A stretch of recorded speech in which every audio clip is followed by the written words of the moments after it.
എഫെസ്യർക്ക് എഴുതിയ ലേഖനം 6-ാം അധ്യായമാണ് നാം പഠിച്ചുകൊണ്ടിരിക്കുന്നത്. 1 മുതൽ 3 വരെയുള്ള വാക്യങ്ങൾ നാം പഠിക്കുകയുണ്ടായി. ഇന്ന് 4-ാമത്തെ വാക്യം നമുക്ക് പഠിക്കുവാനായിട്ട് സമയമെടുക്കാം. 4-ാമത്തെ വാക്യം ഇപ്രകാരമാണ് നാം വായിക്കുന്നത്: പിതാക്കന്മാരെ, നിങ്ങളുടെ മക്കളെ കോപിപ്പിക്കാതെ കർത്താവിന്റെ ബാലശിക്ഷയിലും പഥ്യോപദേശത്തിലും പോറ്റി വളർത്തുവിൻ. ഇത് ഇന്ന് ലോകത്തിൽ ഏറെ പ്രാധാന്യമർഹിക്കുന്നതും എന്നാൽ മിക്കവാറും എല്ലാ കുടുംബങ്ങളിലും വളരെ അവഗണിക്കപ്പെട്ടിരിക്കുന്നതുമായ ഒരു വിഷയമാണ്. മക്കളെ കോപിപ്പിക്കരുത് എന്ന് പറയുമ്പോൾ എങ്ങനെയാണ് കോപിപ്പിക്കാതെ മക്കളെ ബാലശിക്ഷയിലും പഥ്യോപദേശത്തിലും പോറ്റി വളർത്തുന്നത് എന്നുള്ളത് ഒരു പ്രഥമ ദൃഷ്ട്യ ഉണ്ടാകുന്നതായ ഒരു സംശയമാണ്. ഇവിടെ പോറ്റി വളർത്തുവിൻ എന്ന് നമ്മൾ വായിക്കുന്നുണ്ട്. കഴിഞ്ഞ അധ്യായം നാം പഠിച്ചപ്പോൾ 5-ാം അധ്യായത്തില് പോറ്റി കർത്താവ് സഭയെ പോറ്റി പുലർത്തുന്നതിനെ കുറിച്ച് നമ്മൾ വായിക്കുകയുണ്ടായി. പോറ്റി പുലർത്തുക, ഇവിടെ പോറ്റി വളർത്തുക എന്നാണ് പറഞ്ഞിരിക്കുന്നത്. അപ്പോൾ ഇത് രണ്ടും ഒരേ സമാനമായിട്ടുള്ള അർത്ഥമാണ് എന്നുള്ളത് നമുക്കറിയാമല്ലോ. എന്തായാലും മക്കളെ കോപിപ്പിക്കരുത് എന്ന് പറഞ്ഞതുകൊണ്ട് എന്താണ് ഉദ്ദേശിച്ചിരിക്കുന്നത്? എന്നാൽ ബാലശിക്ഷയും പഥ്യോപദേശവും പഥ്യോപദേശത്തിലും പോറ്റി വളർത്തുവിൻ എന്നും പറയുന്നുണ്ട്. അപ്പോൾ ശിക്ഷ കൊടുക്കുമ്പോൾ മക്കൾക്ക് കോപം വരാതിരിക്കുമോ എന്നുള്ള ഒരു ന്യായമായിട്ടുള്ള ചോദ്യമുണ്ട്. നമുക്ക് ഈ വേദഭാഗം അതിൻ്റെ യഥാർത്ഥത്തിലുള്ള ദൈവവചനത്തിൽ ഉദ്ദേശിച്ചിരിക്കുന്നതായിട്ടുള്ള കാര്യങ്ങളെക്കുറിച്ച് ഒരല്പം ആഴത്തിൽ ചിന്തിക്കേണ്ടത് ആവശ്യമാണ്. എന്നാൽ മാത്രമേ നമുക്കത് മനസ്സിലാകുകയുള്ളൂ. ഇവിടെ പിതാക്കന്മാരെ എന്ന് പറയുമ്പോൾ അതിൽ മാതാക്കൾ ഉണ്ട്, മാതാപിതാക്കന്മാർ എന്നുള്ള ഒരർത്ഥത്തിൽ തന്നെയാണ് ഉദ്ദേശിച്ചിരിക്കുന്നത്. എന്നാൽ ഒരു കുടുംബത്തിന്റെ തലവൻ പിതാവാണ് എന്നുള്ളത് കൊണ്ടാണ് അവരെ ഇവിടെ അഭിസംബോധന ചെയ്തിരിക്കുന്നത്. ഇതിനകത്ത് മാതാപിതാക്കന്മാർക്ക് കൃത്യമായിട്ടുള്ള കൂട്ടുത്തരവാദിത്വമാണ് മക്കളെ വളർത്തുന്നതിലുള്ളത് എന്നുള്ളത് നാം ഓർക്കണം. സദൃശവാക്യങ്ങൾ 22:6 ബാലൻ നടക്കേണ്ടുന്ന വഴിയിൽ അവനെ അഭ്യസിപ്പിക്കുക, അവൻ വൃദ്ധനായാലും അത് വിട്ടുമാറുകയില്ല എന്ന് നമ്മൾ വായിക്കുന്നുണ്ട്. അപ്പോൾ ഒരു ബാലൻ, ഒരു കുഞ്ഞ് ഉണ്ടായാൽ ആ കുഞ്ഞിനെ നമ്മൾ അഭ്യസിപ്പിക്കണം, പരിശീലിപ്പിക്കണം. ഈ പരിശീലിപ്പിക്കുക എന്നുള്ളതാണ് യഥാർത്ഥത്തിൽ ഈ പോറ്റി പുലർത്തുക അല്ലെങ്കിൽ പോറ്റി വളർത്തുക എന്ന് പറയുന്നത് കൊണ്ട് ഉദ്ദേശിക്കുന്നത്. അപ്പോൾ ഇവിടെ കുഞ്ഞുങ്ങളെ പരിശീലിപ്പിച്ചാൽ, വേണ്ട നിലയിൽ പരിശീലിപ്പിച്ചാൽ വൃദ്ധനായാലും അത് വിട്ടുമാറുകയില്ല എന്നാണ് നമുക്ക് കാണാനായിട്ട് കഴിയുന്നത്. അങ്ങനെയാണെങ്കിൽ കുഞ്ഞുങ്ങൾ അങ്ങനെ തെറ്റിപ്പോകുന്നതിൻ്റെ അല്ലെങ്കിൽ വഴിതിരിഞ്ഞ് വഴിമാറി പോകുന്നതിൻ്റെ ഒരു ഉത്തരവാദിത്വം അവരുടെ മാതാപിതാക്കന്മാർക്കുണ്ട് എന്നുള്ളത് നമുക്ക് മനസ്സിലാക്കുവാനായിട്ട് സാധിക്കും. പ്രത്യേകിച്ച് അവരുടെ ബാല്യത്തിൽ അവരെ നടക്കേണ്ടുന്ന വഴിയിൽ അഭ്യസിപ്പിക്കുന്നതിൽ മാതാപിതാക്കന്മാർക്ക് വരുന്നതായിട്ടുള്ള പരാജയം കുഞ്ഞുങ്ങളുടെ ജീവിതത്തെ മുഴുവൻ ബാധിക്കുന്നതായ ഒരു കാര്യമാണ്. കുഞ്ഞുങ്ങളുടെ ജീവിതത്തെ എല്ലാ കാലത്തും ബാധിക്കുന്ന കാര്യമാണ്. അപ്പോൾ നമുക്ക് നമ്മളുടെ പല തെറ്റായിട്ടുള്ള തീരുമാനങ്ങളും നടപടികളുമൊക്കെ അതിന് എല്ലാത്തിനും ഒന്നും അങ്ങനെ നമുക്കോ അല്ലെങ്കിൽ നമ്മുടെ തലമുറകൾക്കോ ഒരു ആജീവനാന്ത പ്രത്യാഘാതം ഉണ്ടായിക്കൊള്ളണമെന്നില്ല. ചില തെറ്റായിട്ടുള്ള തീരുമാനങ്ങളൊക്കെ എടുത്താൽ അതിൻ്റെ പരിണിത ഫലം എന്ന് പറയുന്നത് താൽക്കാലികമായിരിക്കാം. എന്നാൽ ഒരു ബാലനെ നടക്കേണ്ടുന്ന വഴിയിൽ അഭ്യസിപ്പിക്കാനായിട്ട് നമ്മൾ പരാജയപ്പെട്ടാൽ അത് പ്രാഥമികമായിട്ട് ആ ഒരു ബാലന് തൻ്റെ ജീവിതാന്ത്യം വരെയും, അതുമാത്രവുമല്ല ആ ബാലൻ പിന്നെ വളർന്ന് ഒരു യുവാവാകുന്നു. അപ്പോൾ യുവാവിന് പല കൂട്ടുകാരും ഒക്കെ ഉണ്ട്, അതുപോലെ തന്നെ ബന്ധുമിത്രാദികളുണ്ട്. പിന്നെ വിവാഹം കഴിക്കും, ഭാര്യ, പിന്നെ അവരുടെ മക്കൾ എന്ന് തുടങ്ങി അവരുടെ ജീവിത അവസാനം വരെ അവർ ഏർപ്പെടുന്നതായിട്ടുള്ള എല്ലാ മേഖലകളിലും യഥാർത്ഥത്തിൽ ഒരു വലിയ പ്രത്യാഘാതം ഉളവാകുന്ന കാര്യമാണ് മക്കളെ വളർത്തുന്നതിൽ നാം പരാജയപ്പെട്ടു പോവുക എന്ന് വെച്ചാൽ. അപ്പോൾ അതുകൊണ്ട് ഇത് വളരെ പ്രാധാന്യമുള്ള ഒരു വിഷയമാണ്. ഒരുപക്ഷെ നാം ഈ സന്ദേശം കേൾക്കുന്നതായിട്ടുള്ള നമുക്ക് പലരും പ്രായമായവരും മക്കളെയൊക്കെ വളർത്തി വലുതാക്കി അവരെ സ്വതന്ത്രരായി വിട്ട ആളുകളുമായിരിക്കാം. എന്നാൽ ഇത് പലർക്കും അത് ഉപകാരപ്പെടും എന്ന് ഞാൻ വിചാരിക്കുന്നു. പ്രത്യേകിച്ച് അടുത്ത തലമുറയെ വളർത്തിക്കൊണ്ടുവരുന്ന ആളുകൾക്ക് ഈ വിവരങ്ങൾ നാം കൊടുക്കുന്നത്, അവരെ പഠിപ്പിക്കുന്നത് അവരുടെ മക്കളെ വേണ്ട നിലയിൽ വളർത്തുന്നതിന് സഹായകരമായി തീരാൻ ഇടയാകും. അപ്പോൾ ഈ കോപിപ്പിക്കരുത് എന്ന് പറയുന്ന വാക്ക് എടുത്തിട്ട് മക്കൾക്ക് കോപം വരുന്ന ഒരു കാര്യവും ചെയ്യാൻ പാടില്ല എന്നുള്ളതായ ഒരു പ്രമാണം ഇന്ന് ലോകത്ത് സർവ്വവ്യാപകമായിട്ട് ഉണ്ട്. മക്കളെ കോപിപ്പിക്കരുത്. അത് അവസാനം അത് എത്തിച്ചേർന്നത് എവിടെയാണ് എന്ന് ചോദിച്ചാൽ മക്കളെ ശിക്ഷിക്കരുത് എന്നുള്ളൊരു തലത്തിലേക്ക് എത്തി. മക്കളെ അടിക്കാൻ പാടില്ല, അവരോട് അടിച്ച് അല്ലെങ്കിൽ ഒരു ശിക്ഷണം എന്ന് പറയുന്നത് അല്ലെങ്കിൽ ശിക്ഷ എന്ന് പറയുന്നത് കുഞ്ഞുങ്ങളെ ചെയ്യാൻ പാടില്ല എന്നുള്ള ഒരു തലത്തിലേക്ക് ഉപദേശമെത്തി. എന്തുകൊണ്ടാണ് അങ്ങനെ എത്തിയത് എന്ന് ചോദിച്ചാൽ അതിന് പല കാരണങ്ങളുണ്ട്. ശിക്ഷ എന്ന് പറയുന്നത് പലപ്പോഴും പല രാജ്യങ്ങളിലും അത് ശിക്ഷയേക്കാൾ അതൊരു പീഡനം എന്നുള്ള നിലയിലേക്ക് പോകുന്ന അവസ്ഥയുണ്ട്. പിന്നെ വിവാഹമോചനവും പുനർവിവാഹവും ഒക്കെ നടക്കുന്ന വ്യാപകമായിരിക്കുന്ന പാശ്ചാത്യ സംസ്കാരങ്ങളിൽ ഈ കാലത്ത് നമ്മുടെ നാട്ടിലും പല പിതാക്കന്മാരുടെ കുഞ്ഞുങ്ങളായിരിക്കും അല്ലെങ്കിൽ പല മാതാക്കളുടെ കുഞ്ഞുങ്ങളായിരിക്കും ഓരോ കുടുംബത്തിൽ വളരുന്നത്. അപ്പോൾ അവരോട് ഒരു കരുണയോടെ അല്ലെങ്കിൽ ഒരു അമ്മയ്ക്ക് അല്ലെങ്കിൽ സ്വന്തം അമ്മയ്ക്കോ സ്വന്തം അപ്പനോ അവരുടെ കുഞ്ഞുങ്ങളോട് തോന്നുന്നതായിട്ടുള്ള സഹിഷ്ണുതയൊന്നും പലപ്പോഴും രണ്ടാനമ്മയ്ക്കോ രണ്ടാനച്ഛനോ ഉണ്ടാകാനായിട്ടുള്ള സാധ്യതയില്ല. അതുകൊണ്ട് ഈ ശിക്ഷ അല്ലെങ്കിൽ ശിക്ഷണം എന്ന് പറയുന്നത് അത് പലപ്പോഴും ഒരു പീഡനം എന്നുള്ള നിലയിലേക്ക് പോകുന്നത് നമുക്ക് ലോകത്ത് കാണുവാനായിട്ട് സാധിക്കും.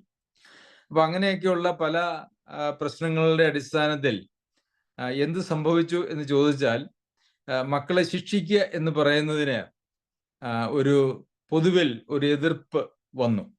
അത് തുടങ്ങിയത് പാശ്ചാത്യ ലോകത്താണ്. എന്നാൽ അത് ക്രമേണ നമ്മളുടെ നാട്ടിലേക്കും ഈ കഴിഞ്ഞ 10 വർഷത്തിനിടയ്ക്ക് വന്നിട്ടുണ്ട് എന്ന് കാണാനായിട്ട് കഴിയും. പ്രത്യേകിച്ച് ഈ കാലഘട്ടങ്ങളിൽ കുടുംബങ്ങളിൽ 1-2 കുട്ടികളാണ് ഉള്ളത്. അപ്പോൾ അങ്ങനെയുള്ള 1-2 കുട്ടികളാകുന്നത് കൊണ്ട് അവരെ ശിക്ഷിക്കുക എന്നുള്ളതിനേക്കാൾ അവരുടെ എല്ലാ പിടിവാശികൾക്കും നിർബന്ധങ്ങൾക്കും മാതാപിതാക്കന്മാർ വഴങ്ങിക്കൊടുത്ത് ജീവിക്കുന്ന ഒരു ജീവിത ശൈലിയാണ് ഇന്ന് മിക്കവാറും എല്ലാ കുടുംബങ്ങളിലും നമ്മുടെ നാട്ടിൽ തന്നെ, പ്രത്യേകിച്ച് നമ്മുടെ കേരളത്തിൽ ഉള്ളതായ ഒരു സാഹചര്യം അതാണ്. പല കുടുംബങ്ങളിലും ചെന്ന് കഴിഞ്ഞാൽ ഒരു 2 വയസ്സോ 3 വയസ്സോ ആയ ആ കുഞ്ഞാണ് യഥാർത്ഥത്തിൽ ആ വീടിനെ നിയന്ത്രിക്കുന്നത്. അപ്പനും അമ്മയും ഒക്കെ ആ കുഞ്ഞിന്റെ ഇഷ്ടത്തിനനുസരിച്ച് അവരെ ക്രമീകരിക്കുക എന്നുള്ളതായ ഒരു സാഹചര്യമാണ് ഇന്ന് ഉള്ളത്. അതായത് ഒരു കുടുംബത്തെ ഭരിക്കുന്നത് അപ്പനല്ല, അപ്പനും അമ്മയും കൂടെയുമല്ല, മറിച്ച് കുഞ്ഞുങ്ങളാണ് കുടുംബത്തെ നിയന്ത്രിക്കുന്നത്. അത് 2-3 വയസ്സുള്ള കുഞ്ഞുങ്ങൾ എന്ത് ഭക്ഷണം വേണം,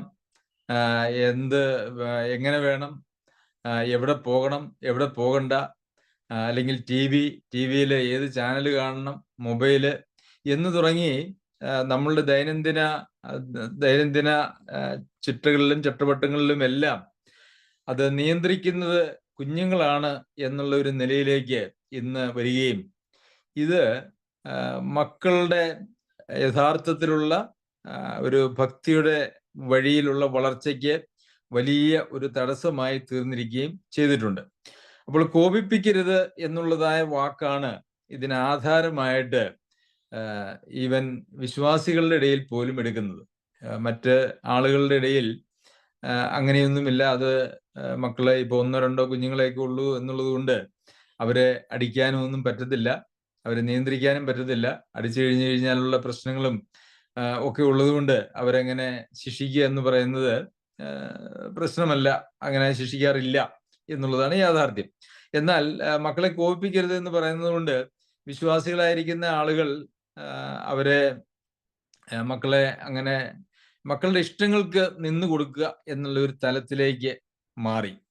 എന്നാൽ എഫെസ്യർക്ക് എഴുതിയ ലേഖനം 6-ാം അധ്യായത്തിന്റെ 4-ാം വാക്യത്തിൽ ഈ കോപിപ്പിക്കരുത് എന്ന് പറയുന്നതിനോട് ചേർന്ന് തന്നെയാണ് കർത്താവിന്റെ ബാലശിക്ഷയിലും പത്യോപദേശത്തിലും പോറ്റി വളർത്തണം എന്നും പറഞ്ഞിരിക്കുന്നത്.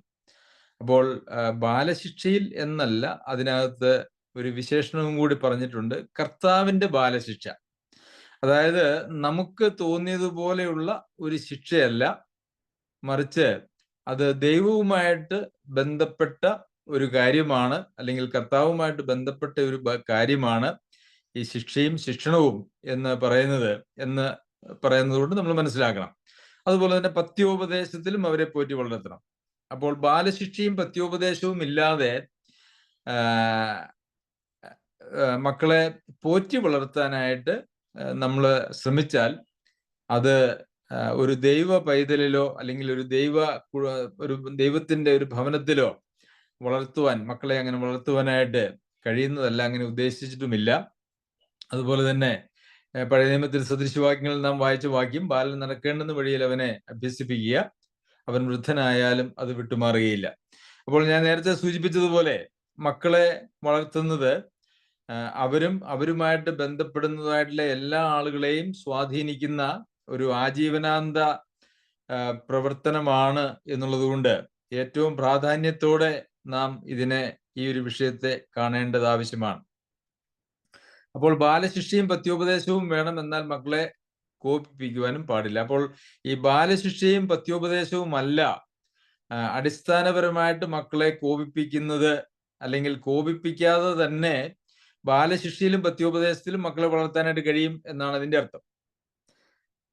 അപ്പോൾ എങ്ങനെയാണ് ഈ ബാലശിക്ഷ കൊടുക്കാം, പത്യോപദേശത്തിൽ വളർത്തണം, എന്നാൽ മക്കളെ കോപിപ്പിക്കുന്നതായിട്ടുള്ളൊരു അവസ്ഥ ഉണ്ടാക്കരുത് എന്ന് പറയുന്നത്? പ്രിയമുള്ളവരെ, ചില പ്രമാണങ്ങൾ നമുക്ക് കാണുവാനായിട്ട് കഴിയും. അത് നമ്മുടെ സാമാന്യ ബുദ്ധിക്കും ബോധത്തിനും ബൈബിളിലെ പ്രമാണങ്ങളും ഒക്കെ അതിന് ബാധകമാണ്. പലപ്പോഴും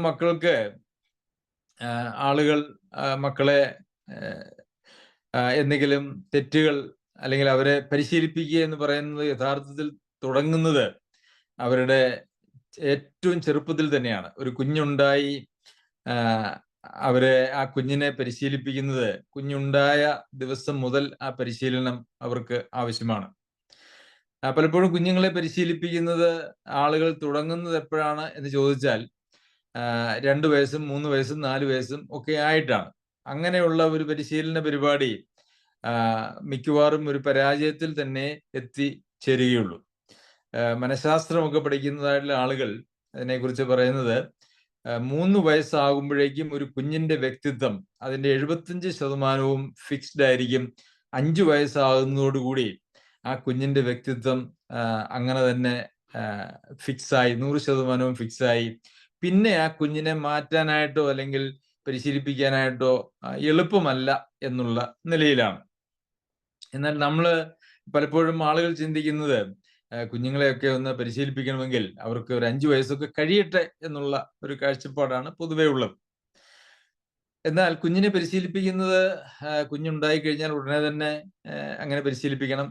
ഒരു ഉദാഹരണം പറഞ്ഞാൽ, നമ്മുടെ നാട്ടിൽ, നമ്മുടെ ഇന്ത്യയുടെ സംസ്കാരത്തിൽ, ഭാരതത്തിന്റെ സംസ്കാരത്തിൽ നമ്മൾ കുഞ്ഞുങ്ങളെ ഉണ്ടായിക്കഴിഞ്ഞാൽ ആ കുഞ്ഞുങ്ങളെ നമ്മുടെ കൂടെ കിടത്തുന്ന ഒരു രീതിയുണ്ട്. ആ കുഞ്ഞ് 1-2 വയസ്സൊക്കെ ആകുന്നതുവരെ, അല്ലെങ്കിൽ 3, 4, 5 വയസ്സാകുന്നതുവരെ ആ കുഞ്ഞിനെ കൂടെ കിടത്തുക എന്ന് പറയുന്ന ഒരു പരിപാടിയുണ്ട്.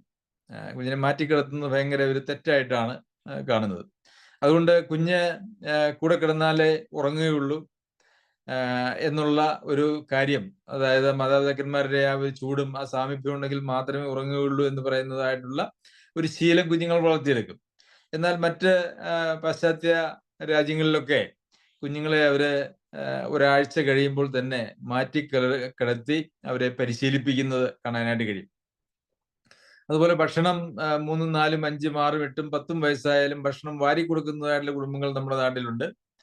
എന്നാൽ മറ്റ് പല രാജ്യങ്ങളിലും ഈവൻ നമ്മുടെ നാട്ടിൽ തന്നെ പല ആളുകളും 1 വയസ്സാകുമ്പോഴേക്കും കുഞ്ഞ് സ്വന്തം ഭക്ഷണം കഴിക്കുന്ന പ്ലേറ്റിൽ സ്വന്തമായിട്ട് ഭക്ഷണം കഴിക്കുന്നത് ഒരു സാഹചര്യത്തിലേക്ക് അവരെ പരിശീലിപ്പിക്കുന്നത് ശ്രദ്ധിച്ചിട്ടുണ്ട്. അപ്പോൾ പരിശീലനം എന്ന് പറയുന്നത് അത് കുഞ്ഞുണ്ടായാൽ ഉടനെ തന്നെ തുടങ്ങേണ്ടതായിട്ടുള്ളൊരു കാര്യമാണ്.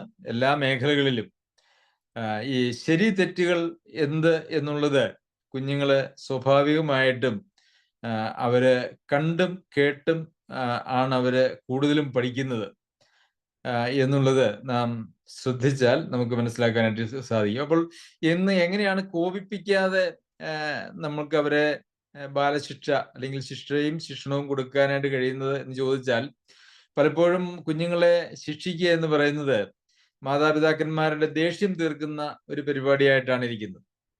കുഞ്ഞുങ്ങളോട് എന്തെങ്കിലും ആവശ്യപ്പെട്ടാൽ അല്ലെങ്കിൽ അവർ അനുസരണക്കേട് കാണിച്ചാൽ മാതാപിതാക്കന്മാർക്ക് ഉള്ളിൽ വരുന്നതായിട്ടുള്ള ദേഷ്യം അല്ലെങ്കിൽ കോപം അത് ശമിപ്പിക്കാനായിട്ട് മക്കളെ ശിക്ഷിക്കുന്ന ഒരു പ്രവണത നമുക്ക് പൊതുവിൽ എല്ലാവരിലും കാണുവാനായിട്ട് സാധിക്കും. എന്നാൽ പ്രിയമുള്ളവരെ, മാതാപിതാക്കന്മാരുടെ ദേഷ്യം തീർക്കാനുള്ള ഒരു ആളുകളല്ല മക്കൾ എന്ന് പറയുന്നത്. അങ്ങനെ ദേഷ്യം തീർക്കുന്ന നിലയിൽ നാം അവരെ ശിക്ഷിച്ചാൽ അവർക്ക് കോപം വരും. ഒരു കുഞ്ഞ് തെറ്റ് ചെയ്തു എന്നുള്ള ഒരു കാര്യം ആ കുഞ്ഞിനെ ബോധ്യപ്പെടുത്തി അവർക്ക് ആ തെറ്റ് ശരി എന്താണ് എന്നുള്ളത് കുഞ്ഞിനെ നമ്മൾ ആദ്യം പഠിപ്പിക്കണം. അതിനുശേഷം തെറ്റ് ചെയ്യുമ്പോൾ നമുക്ക് അവർക്ക് മുന്നറിയിപ്പുകൾ കൊടുക്കാം, ഉപദേശങ്ങൾ കൊടുക്കാം. അങ്ങനെ തെറ്റ് ചെയ്യുന്നതിന്റെ പ്രത്യാഘാതങ്ങളെ കുറിച്ച് പറഞ്ഞു കൊടുക്കാം. ഇതൊക്കെ കഴിഞ്ഞതിന് ശേഷവും അവര് ആ തെറ്റ് ചെയ്യാനായിട്ട് തുനിഞ്ഞാൽ ആ തെറ്റിന് ആനുപാതികമായിട്ടുള്ള ഒരു ശിക്ഷ കൊടുക്കുക എന്നുള്ളതാണ് അത് അവിടെ വേണ്ടത്. അല്ലാതെ കുറെ പറഞ്ഞിട്ടൊന്നും കേട്ടില്ല, പിന്നെ പിടിച്ച് നമ്മുടെ ദേഷ്യം തീർക്കുന്ന ഒരു പരിപാടി അത് വളരെ തെറ്റായിട്ടുള്ളൊരു കാര്യമാണ്. അപ്പോൾ എന്ത് സംഭവിക്കുന്നു എന്ന് ചോദിച്ചു കഴിഞ്ഞാൽ, മക്കള് ഒരു വളരെ അവർ അർഹിക്കുന്നതിനേക്കാൾ വലിയ ഒരു ശിക്ഷ, അതിനെ ശിക്ഷ എന്നല്ല പറയുക, അതിനെയാണ് നമ്മൾ പീഡനം എന്ന് പറയുക. കുഞ്ഞുങ്ങളെ ശിക്ഷിക്കാം, പക്ഷെ കുഞ്ഞുങ്ങളെ പീഡിപ്പിക്കരുത് ശിക്ഷയുടെ മറവിൽ. അത് സംഭവിക്കുന്നതാണ് പലപ്പോഴും ഒരു പ്രധാന വിഷയം. പല കുടുംബങ്ങളിലും മാതാപിതാക്കന്മാർ അല്ലെങ്കിൽ ഭാര്യയും ഭർത്താവും തമ്മിലുള്ള അഭിപ്രായ വ്യത്യാസങ്ങളോ വഴക്കോ ഒക്കെ അവരവരുടെ കുഞ്ഞുങ്ങളെ പിടിച്ച് അടിച്ചു തീർക്കുന്ന രീതിയെക്കുറിച്ച് ഞാൻ കേട്ടിട്ടുണ്ട്, അങ്ങനെ കണ്ടിട്ടുമുണ്ട് ചിലപ്പോഴൊക്കെ. അപ്പോൾ അതും യഥാർത്ഥത്തിൽ വളരെ തെറ്റായിട്ടുള്ളതും പൈശാചികവുമായിട്ടുള്ള ഒരു പെരുമാറ്റമാണ്.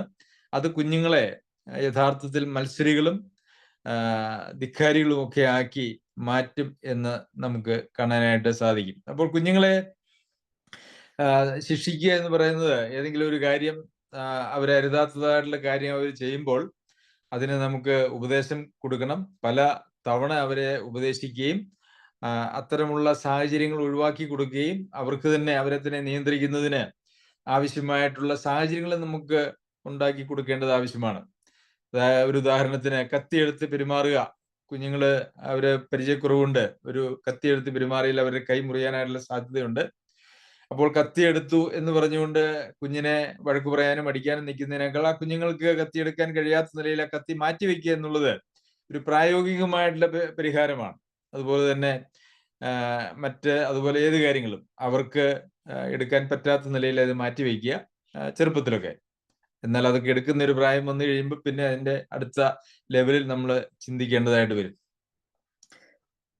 അതുപോലെ മാതാപിതാക്കന്മാർ ചെയ്യുന്ന മറ്റൊരു വിഷയം, പിള്ളേരെ പരിശീലിപ്പിക്കുന്നതിൽ ചെയ്യുന്നതായിട്ടുള്ള മറ്റൊരു പ്രശ്നം എന്ന് പറയുന്നത്, പലപ്പോഴും ഒരു ഉദാഹരണം പറഞ്ഞാൽ കുഞ്ഞുങ്ങൾ ഏതെങ്കിലും കാര്യത്തിന് വാശി പിടിക്കുന്നു. ഒരു ഉദാഹരണത്തിന് മൊബൈല് വേണമെന്ന് പറഞ്ഞ് വാശി പിടിക്കുന്നു.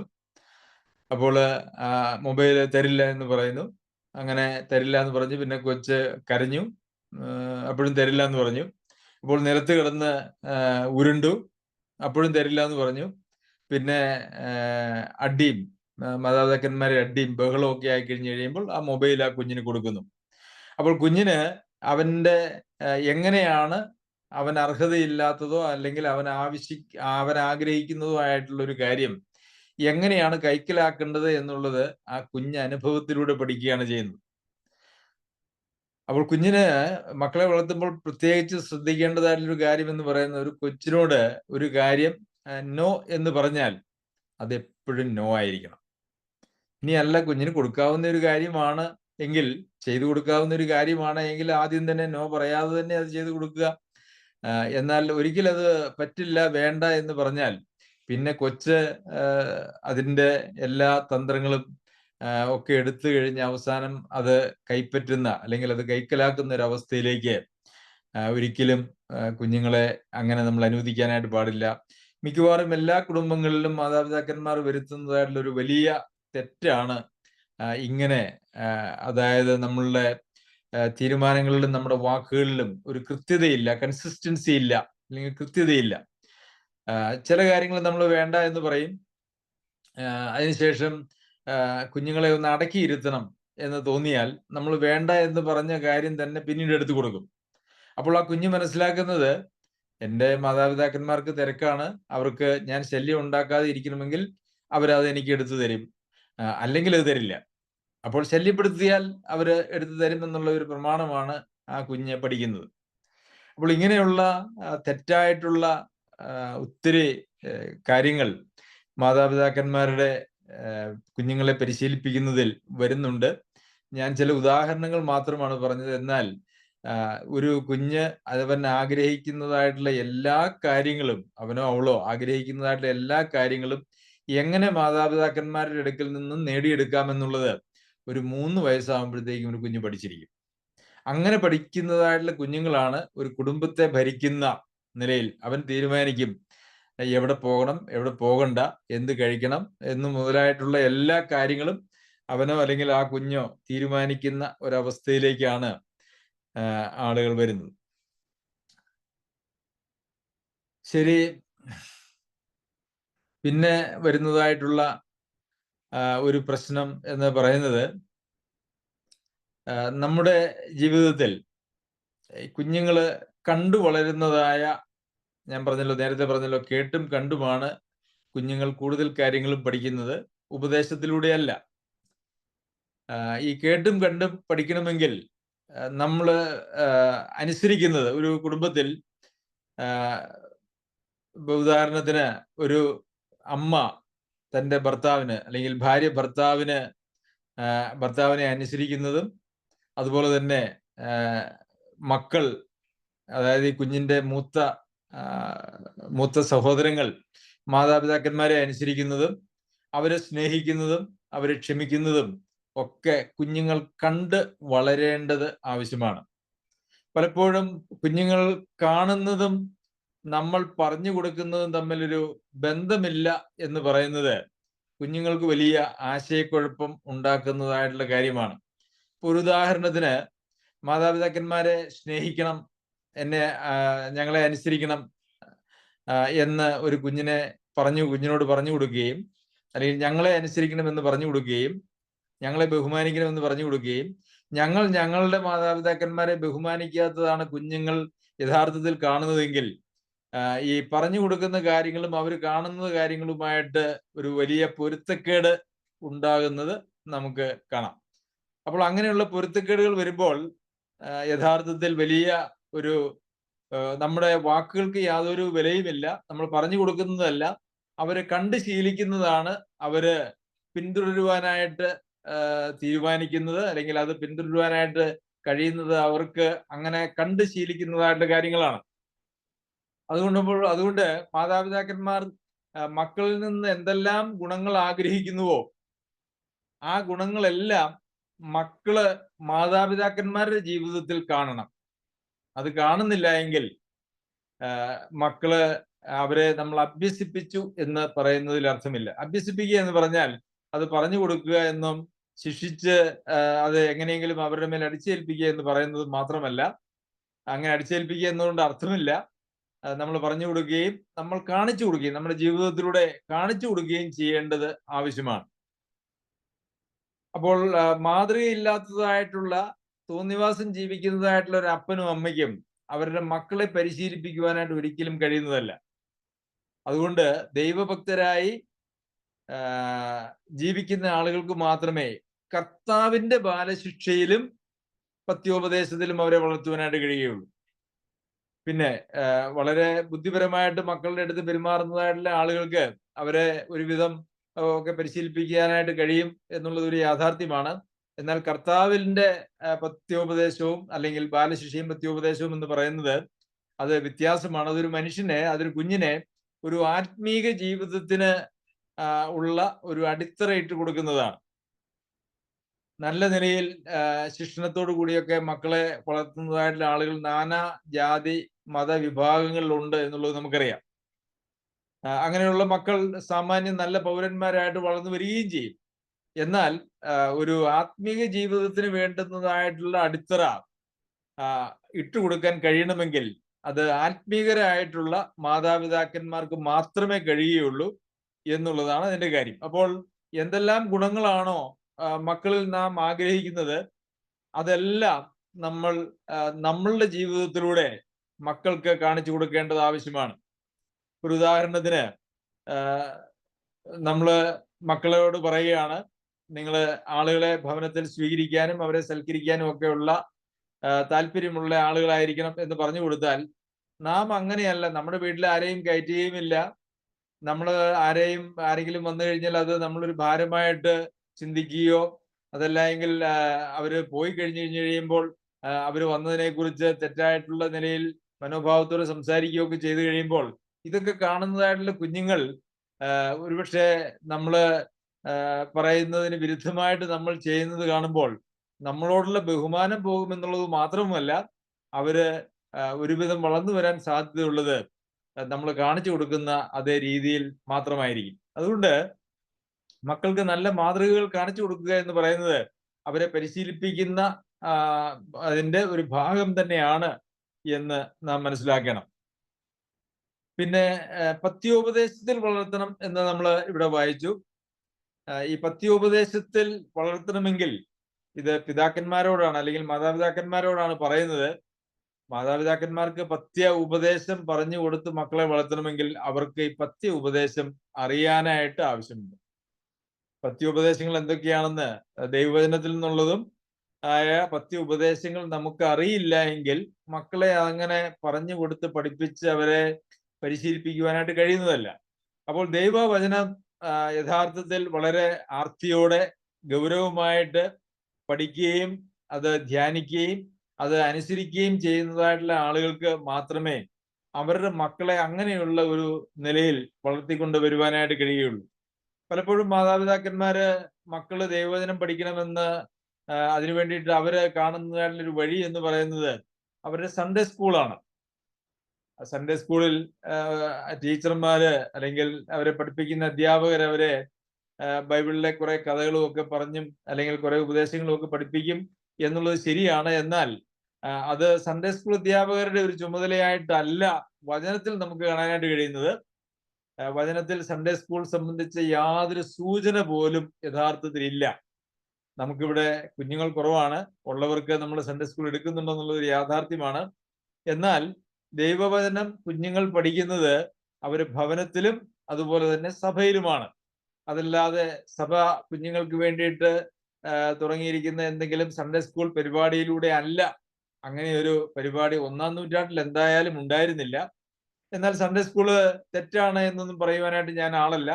ഒന്നുമില്ലാതിരിക്കുന്നിടത്ത് മക്കൾക്ക് മാതാപിതാക്കന്മാർക്ക് പത്യോപദേശങ്ങൾ അറിയുകയുമില്ല, അവർക്ക് പഠിപ്പിക്കാൻ സമയവുമില്ല, അവർക്കത് താല്പര്യവുമില്ല എങ്കിൽ അവരെവിടെ നിന്നെങ്കിലും പഠിക്കേണ്ടത് ആവശ്യമാണല്ലോ.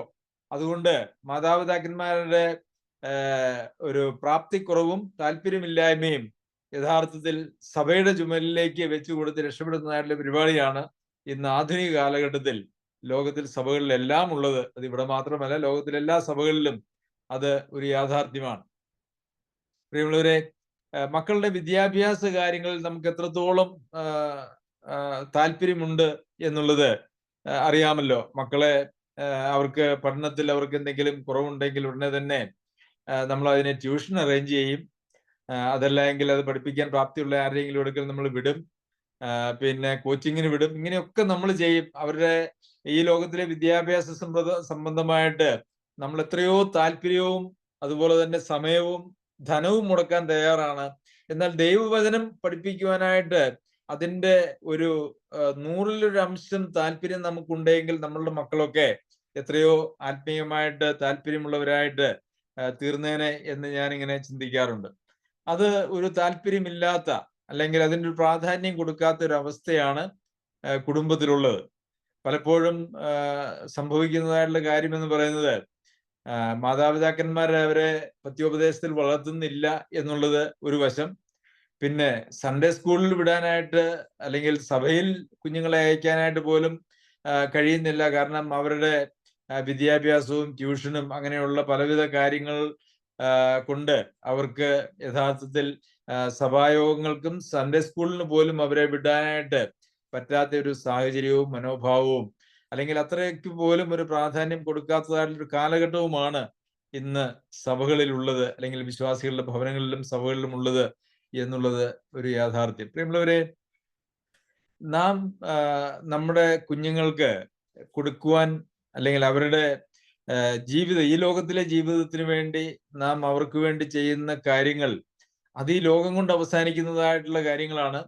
എന്നാൽ ഒരു കുഞ്ഞ് അവൻ വൃദ്ധനായാലും വിട്ടുമാറാതെ അവനെ നടക്കേണ്ടുന്ന വഴിയിൽ അവനെ അഭ്യസിപ്പിക്കുക എന്ന് പറയുന്നത് അവന്റെ ജീവിതകാലം മുഴുവൻ ഏറ്റവും പ്രാധാന്യമുള്ള ഒരു കാര്യമാണ്.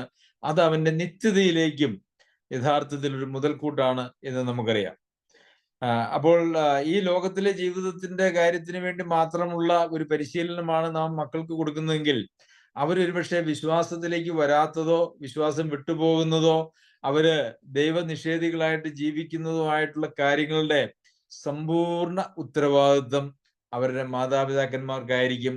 പിന്നെ ഒരു പരിധിവരെ അവരുടെ അംഗങ്ങളായിരിക്കുന്ന സഭകളിലും അത് കാണും. മക്കളെ വളർത്തുക എന്ന് പറയുന്നത് അത് കർത്താവിന്റെ ബാലശിക്ഷയിലും പത്യോപദേശത്തിലും വളർത്തുക എന്ന് പറയുന്നത് ഏറെ പ്രാധാന്യമുള്ള ഒരു കാര്യമാണ്. പ്രിയമുള്ളവരെ, ഇന്ന് മക്കളെ വളർത്തുന്ന കാര്യത്തിൽ അനേകരും പരാജയപ്പെട്ടിരിക്കുന്ന ഒരു കാലഘട്ടമാണിത്. എന്നാൽ ദൈവമക്കളായിരിക്കുന്ന നാം, അതുപോലെ തന്നെ നമ്മുടെ മക്കള്, അതുപോലെ തന്നെ നമുക്ക് പരിചയമുള്ള ആളുകൾ, അവരൊക്കെയും ഈ കാര്യങ്ങൾ ശ്രദ്ധിക്കുന്നുവെങ്കിൽ അത് ഒരു തലമുറയ്ക്കും, ഒരുപക്ഷെ പല തലമുറകൾക്ക്, കർത്താവ് വരുവാൻ താമസിക്കുന്നുവെങ്കിൽ പല തലമുറകൾക്ക് ഗുണകരമാകുന്ന ഒരു കാര്യമാണ്. ദൈവം നമ്മെ സഹായിക്കട്ടെ. നമ്മുടെ ജീവിതത്തിന് യഥാർത്ഥത്തിൽ എല്ലാ മേഖലകളിലും നമ്മെ നയിക്കുവാനും നമുക്ക് ഉപദേശം തരുവാനും ദൈവവചനം പര്യാപ്തമാണ്. ദൈവവചനം മാത്രമേ അതിന് പര്യാപ്തമാകുന്നുള്ളൂ. ദൈവവചനത്തിൽ നിന്ന് വിട്ട് മാനുഷിക ബുദ്ധിയിൽ നാം ഉണ്ടാക്കുന്നതായിട്ടുള്ള എല്ലാ പരിപാടികളും അത് ഒരു അനാഥത്വത്തിലേക്കും പരാജയത്തിലേക്കും മാത്രമേ എത്തിച്ചേരുകയുള്ളൂ എന്നുള്ളതും നാം മനസ്സിലാക്കണം. ദൈവം നമ്മെ സഹായിക്കട്ടെ. ഈ തലമുറയിൽ നമ്മുടെ കുഞ്ഞുങ്ങളും, അല്ലെങ്കിൽ നമ്മുടെ കൊച്ചുമക്കളെ സംബന്ധിച്ച് നമുക്ക് പല കാര്യങ്ങളും ചെയ്യുവാനായിട്ട് കഴിയും. അതിനൊക്കെ വേണ്ടുന്നതായിട്ടുള്ള പ്രാപ്തിയും വിവേകവും ദൈവവചന പരിജ്ഞാനവും സർവശക്തനായ ദൈവം നമുക്ക് എല്ലാവർക്കും നൽകുമാറാകട്ടെ. അവന്റെ അതിപരിശുദ്ധ നാമം വാഴ്ത്തപ്പെടുമാറാകട്ടെ.